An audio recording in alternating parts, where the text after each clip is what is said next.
नमस्कार साथियों की फैक्ट में आप सभी का स्वागत है। उम्मीद करता हूं कि आप सभी लोग बेहतर होंगे। सभी सनातनी और राष्ट्रवादी भाई बहनों से अपील रहेगी कि चैनल को सब्सक्राइब करिएगा, वीडियो को लाइक करिएगा और अधिक से अधिक लोगों तक शेयर कर दीजिएगा।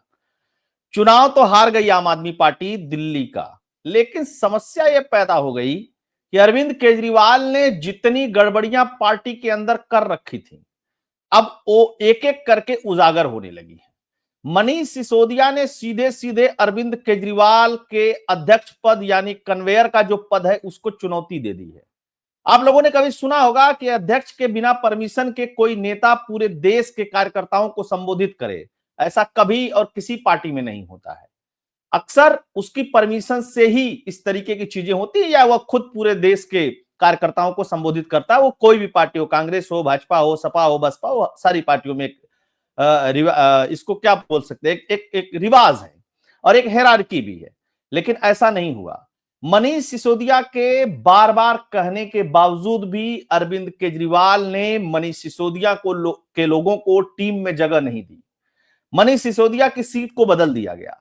मनीष सिसोदिया जब जेल में गया तो जिस तरीके के प्रोटेस्ट की जरूरत थी उस तरीके का अरविंद केजरीवाल ने नहीं किया। अरविंद केजरीवाल ने रो रो करके कैमरे के सामने नौटंकी की और कहा कि मनीष तो जेल चला गया है, मैं उसकी पत्नी और उसके परिवार का ख्याल रखूंगा। लेकिन ऐसा भी नहीं हुआ। मनीष सिसोदिया को बार बार सुप्रीम कोर्ट और हाई कोर्ट से यह कहना पड़ा कि मेरी पत्नी बीमार है, इसलिए मुझको पैरोल दे दी जाए। लेकिन वह चीज भी फर्जी थी, क्योंकि इस तरीके की खबरें अपने लोगों के द्वारा अरविंद केजरीवाल मनीष सिसोदिया तक पहुंचाता था, ताकि मनीष सिसोदिया इन सब सारी चीजों से जाए, आम आदमी पार्टी छोड़ दे। मनीष सिसोदिया ने यह भी नहीं किया।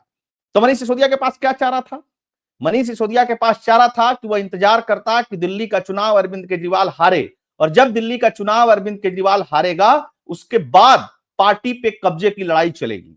इसी कब्जे की लड़ाई के कड़ी में अरविंद केजरीवाल ने सबसे पहले बुलाया पंजाब के मुख्यमंत्री भगवंत मान को, और भगवंत मान को बुलाया ही नहीं, बोला कि सारे विधायकों के साथ आना। भगवंत मान सारे विधायकों के साथ नहीं पहुंच पाया। एक विधायक ने साफ साफ मीटिंग के अंदर बगावत कर दी और 8 विधायकों ने आने से मना कर दिया। अब पता चला कि वो जो 8 विधायक हैं वो मनीष सिसोदिया के खेमे के हैं। वो मनीष सिसोदिया को अपना नेता मानते हैं, अरविंद केजरीवाल को अपना नेता नहीं मानते हैं। दूसरी तरफ मनीष सिसोदिया के ही खेमे में अब आतिशी मार्लिना भी, हालांकि आतिशी मार्लिना पहले भी मनीष सिसोदिया के खेमे में भी थी, क्योंकि जब वो शिक्षा मंत्री था तब वो शिक्षा एडवाइजर थी, उसके बाद वो मुख्यमंत्री बन गई। तो मनीष सिसोदिया, आतिशी मार्लिना, सोमनाथ भारती, चड्ढा, ये सारे अब एक खेमे में चले गए हैं और अरविंद केजरीवाल के खिलाफ खुलकर के बगावत हो रही है। इन सारी चीजों के बीच में अरविंद केजरीवाल भी एक चीज करने की कोशिश कर रहा है। क्या कर रहा है? वह कोशिश ये कर रहा है कि किसी भी तरीके से जो मनीष सिसोदिया खेमे के अलग अलग प्रदेशों में प्रदेश अध्यक्ष हैं, दिल्ली में भी प्रदेश अध्यक्ष हैं, इन सबको बदल दिया जाए, क्योंकि जब पार्टी की लड़ाई होगी, पार्टी पे कब्जे की लड़ाई होगी, तो मेरा पक्ष मजबूत होगा। तो आइए थोड़ा सा देखते हैं कि खबरों में क्या चल रहा है। और आतिशी मार्लिना को चुनाव आयोग ने नोटिस भेजते हुए फिर से कहा है कि जब चुनाव प्रचार हो रहा था तो आपके पार्टी का, आम आदमी पार्टी का और आपके पार्टी ऑफिस का एक पीए, जिससे 5 लाख रुपए बरामद हुए थे, और उसने खुद कैमरे के सामने कहा था कि ये आतिशी मार्लिना के ऑफिस में मैं काम करता हूं, ये उन्हीं का 5 लाख रुपया है। पहले क्या हुआ? चुनाव में हार के बाद मनीष सिसोदिया ने देश भर के कार्यकर्ताओं से किया ऑनलाइन संवाद। मनीष सिसोदिया ने संबोधित करते हुए कहा कि पार्टी सत्ता की लड़ाई के लिए नहीं है, बल्कि शिक्षा, स्वास्थ्य, बिजली और पानी जैसे मुद्दों पर बदलाव के लिए है। अब शिक्षा में जो बदलाव है उसका श्रेय अरविंद केजरीवाल खुद लेता है, लेकिन मनीष सिसोदिया भी उसमें, मनीष सिसोदिया का भी उसमें बंटवारा है। और विडंबना देखिए कि मनीष सिसोदिया दिल्ली का शिक्षा मंत्री भी था और शराब मंत्री भी था। शिक्षा मंत्री होते हुए जो बदलाव हुए नहीं हुए, उस पर तो बहुत हल्ला हुआ, लेकिन शराब मंत्री रहते हुए केजरीवाल को भी जेल जाना पड़ा और मनीष सिसोदिया को भी जेल जाना पड़ा। केजरीवाल का यह मानना है कि मनीष सिसोदिया ने अगर इस तरीके का लूप होल नहीं छोड़ा होता तो मुझको जेल नहीं जाना पड़ता, और मैं जेल नहीं जाता तो दिल्ली का चुनाव मैं नहीं हारता, मेरे ऊपर दाग नहीं लगता भ्रष्टाचार का। अब मतलब देखिए, पॉलिटिक्स में 2 चीजें हमेशा ध्यान रखनी होती है, कौन बोल रहा है और उसका इंपैक्ट किस पे पड़ रहा है। तो हुआ तो खेल सब केजरीवाल को नेता बनाने के लिए, मत्थे मड़ा गया मनीष सिसोदिया को। मनीष सिसोदिया की प्रॉब्लम दूसरी है। मनीष सिसोदिया ये चाहता है कि अगर तुझको देश का नेता बनना है तो तू दिल्ली छोड़ भाई, और दिल्ली के बाहर निकल करके प्रचार कर, दिल्ली का मुख्यमंत्री मुझे बनने दे। अरविंद केजरीवाल ने जेल से बाहर आने के बाद जब इस्तीफा दिया था तो कहा था स्टेज पे कि मैं और मनीष ने फैसला किया है कि हम दोनों दिल्ली के मुख्यमंत्री नहीं बनेंगे, मैं इस्तीफा दे रहा हूं, कोई और बनेगा। तब आतिशी मालिना को बनाया गया, इसलिए आतिशी मालिना को बनाया गया कि आतिशी मालिना के पास टीम नहीं थी, ये बगावत नहीं कर सकती है पार्टी के अंदर। लेकिन आतिशी मालिना ने मनीष सिसोदिया के साथ मिलकर के मजबूत टीम बना ली। मनीष सिसोदिया ने नहीं कहा था कि मैं मुख्यमंत्री नहीं बनना चाहता हूं, ये अरविंद केजरीवाल ने खुद ही स्टेज से अनाउंस कर दिया, तो उसके बाद कुछ बचता नहीं है वहां पे कहने के लिए। अब शिक्षा की बात हटा दीजिए तो स्वास्थ्य व्यवस्था बेकार है, बिजली की भी व्यवस्था बेकार है और दिल्ली में पानी की भी व्यवस्था बेकार है। भगवंत मान पहले कह चुका है कि दिल्ली का मॉडल की बात नहीं, अब पंजाब के मॉडल का हम लोग पूरे भारत भर में प्रचार करेंगे। मतलब कि एक चुनाव हारते ही अरविंद केजरीवाल का जो दिल्ली मॉडल है वो पूरी तरीके से फेल हो गया। इस बात को कोई और नहीं कह रहा है, इस बात को खुद भगवंत मान ने कहा कैमरे के सामने। नटवर लाल का बहुत बुरा स्थिति होने वाली है दोस्तों। अब आतिशी मालिना ने आज क्या बयान दिया कि 3 दिन में दिल्ली वालों को एहसास हुआ कि चुनाव में गलती हो गई और कह रहे हैं कि बिजली की व्यवस्था खराब होगी, फलाना खराब होगा, ठिकाना खराब हो गया। आतिशी मालिना से कोई पूछे कि अभी भी वो दिल्ली की मुख्यमंत्री है, और आतिशी मालिना दिल्ली की मुख्यमंत्री तब तक है जब तक दिल्ली में अगला मुख्यमंत्री शपथ नहीं ले लेता है। और यही राज्यपाल इस्तीफा देते वक्त कहता है कि भैया जब तक कोई और व्यवस्था ना संभाले आप दिल्ली की मुख्यमंत्री हैं। लेकिन ये भी क्या करें, दूसरी तरफ तो आपने देखा ही दिल्ली में एलजी ने आदेश भी दिया है सब पार्टी ऑफिस सील कर दो। ये चोर जितने हैं वो कोई भी अपना फाइल फोल्डर हार्ड डिस्क और कंप्यूटर लेकर के भागने नहीं चाहिए, इन सबको पकड़ना है। उसी क्रम में एक और घटनाक्रम हुआ, उसको भी बताता हूं क्या हुआ। ये तो था ही, संदीप दीक्षित ने आज कहा कि हम साथ साथ लड़ते तो भी बुरा हारते, 8-10 पार्टियों के साथ लड़ते तब भी केजरीवाल हारता। खैर ये बात तो थी ही। अरविंद केजरीवाल और मनीष सिसोदिया की बढ़ेंगी मुश्किलें, सीएजी रिपोर्ट के रडार पर 6 डिपार्टमेंट है। मनीष सिसोदिया जो है वो अब चूंकि अरविंद केजरीवाल के साथ एक और समस्या समझ लीजिएगा, एक और चीज उसने करके रखी है। जब चोर होता है ना तो चोर अपने लिए रास्ता बना करके रखता है, रास्ता ढूंढ करके रखता है। तो मनीष सिसोदिया तो श्रम मंत्री था, फंस गया बेचारा। केजरीवाल तो पैसे के लेन देन में फंस गया, पार्टी भी फंसी हुई है, सुप्रीम कोर्ट में केस चल रहा है।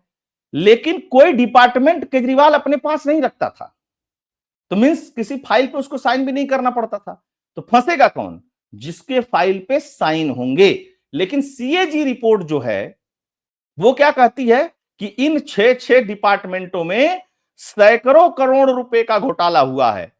और अब भाजपा की सरकार बनी है तो ये सदन में पेश होगी रिपोर्ट। इस पे हाईकोर्ट भी बोल चुका है कि तुम लोग रिपोर्ट दबा दबा करके क्यों बैठे हुए, 2-2 साल से रिपोर्ट क्यों नहीं पेश करते। तो बढ़ेगी किसकी मुश्किल, मनीष सिसोदिया की, क्योंकि मनीष सिसोदिया ही दिल्ली के अंदर जितना भी करप्शन है उस करप्शन का 60 से 70% पैसा उगाहता था, उसकी टीम उगाहती थी केजरीवाल को नेता बनाने के लिए। इस लड़ाई के पीछे बहुत सारी चीजें हैं, पैसा है, पावर है, पार्टी है, पॉलिटिक्स है, सब कुछ है। अच्छा, आवास विकास का, आबकारी का, सब में जांच चल रही है, ठीक है ना। दिल्ली हार के बाद आपके संगठन की सर्जरी किस किस नेता की होगी छुट्टी। अब एक तरफ केजरीवाल कह रहा है कि हम संगठन की सर्जरी करेंगे, संगठन की सर्जरी नहीं, जितने इसके नेता इसके खिलाफ हैं उन नेताओं के जो चहेते लोग पार्टी के पद पे बैठे हुए हैं उन सबको हटाने के लिए अरविंद केजरीवाल ये सारे प्रयोग करने जा रहा है दिल्ली के अंदर। और इसीलिए इसी मौके का फायदा उठाते हुए मनीष सिसोदिया ने सबसे पहले संबोधित कर दिया। किसको संबोधित कर दिया, पूरे देश के कार्यकर्ताओं को, ताकि कार्यकर्ताओं को लगे। अरविंद केजरीवाल तो ये करता नहीं था, अरविंद केजरीवाल तो सिर्फ मीडिया को संबोधित करता था, मीडिया में बयान देता था, मीडिया को मैनेज करता था, झूठ रोज बोलता था। अरविंद केजरीवाल को भी चुनाव आयोग ने एक और नोटिस दी है, कोर्ट की तरफ से भी नोटिस मिला है कि तुमने क्यों कहा था कि जमुना जी में जहर मिला दिया गया है, यमुना नदी में जहर मिला दिया गया है हरियाणा के द्वारा। ठीक, अच्छा, हरियाणा में भी एक एफआईआर है, वहां से भी कोर्ट का एक सम्मन मिला है अरविंद केजरीवाल को। तो अरविंद केजरीवाल के सामने एक और समस्या ये आकर के खड़ी हो गई है कि अब तक तो सत्ता में थे, विधायक थे, मुख्यमंत्री थे, पार्टी में और भी सारे लोग थे, तो वकीलों का फीस मैनेज करते थे। अब वकीलों का फीस कौन देगा। अब अभिषेक मनु सिंह भी जो लाखों रुपया लेकर के एक पेशी पे जाते हैं पेश होने के लिए सुप्रीम कोर्ट या हाई कोर्ट में, अब उनकी फीस कौन देगा? और पार्टी पे जो कब्जे की लड़ाई है, वो पार्टी पे कब्जे की लड़ाई इसलिए है कि अरविंद केजरीवाल के बल बोड़ेपन सारे नेता मानते हैं कि इसको जमुना जी में जहर मिलाने वाली बात नहीं कहनी चाहिए थी, इसको और बहुत सारी चीजें वो नहीं कहनी चाहिए थी। उससे भी बड़ी बात मानते हैं कि जब ये जेल गया तो इसको मुख्यमंत्री पद से इस्तीफा दे देना चाहिए था। लेकिन जानते हैं ना, चोर डरा भी हुआ होता है ना, जिसके मन में कलुषित भाव होता है वो बहुत डरा हुआ होता है। तो इसको तो लगता था कि मैं जेल चला जाऊंगा तो पीछे से ये सब पार्टी पे कब्जा कर लेंगे, इसलिए हटा नहीं। तो ये इस व्यक्ति का कैरेक्टर है। हम लोग पहले भी कहते थे कि जिस दिन ये सत्ता से बाहर होगा अरविंद केजरीवाल, उस दिन इसकी सबसे बुरी गति होगी। ये पहला नेता होगा इस देश का जिसको इसी के पार्टी के कार्यकर्ता, अभी देखिएगा कुछ दिन रुकिए, सड़कों पे दौड़ा दौड़ा करके मारेंगे, कोई और नहीं, जनता नहीं, इसके पार्टी के कार्यकर्ता इसको मारेंगे। क्यों मारेंगे? क्योंकि इसकी वजह से बहुत लोगों का भविष्य खराब होगा। आप याद करिएगा, एक से एक पढ़े लिखे लोग नौकरी छोड़ करके दुनिया भर की चीजें इसके ख्वाब, इसके माया जाल में आकर के फंसे थे।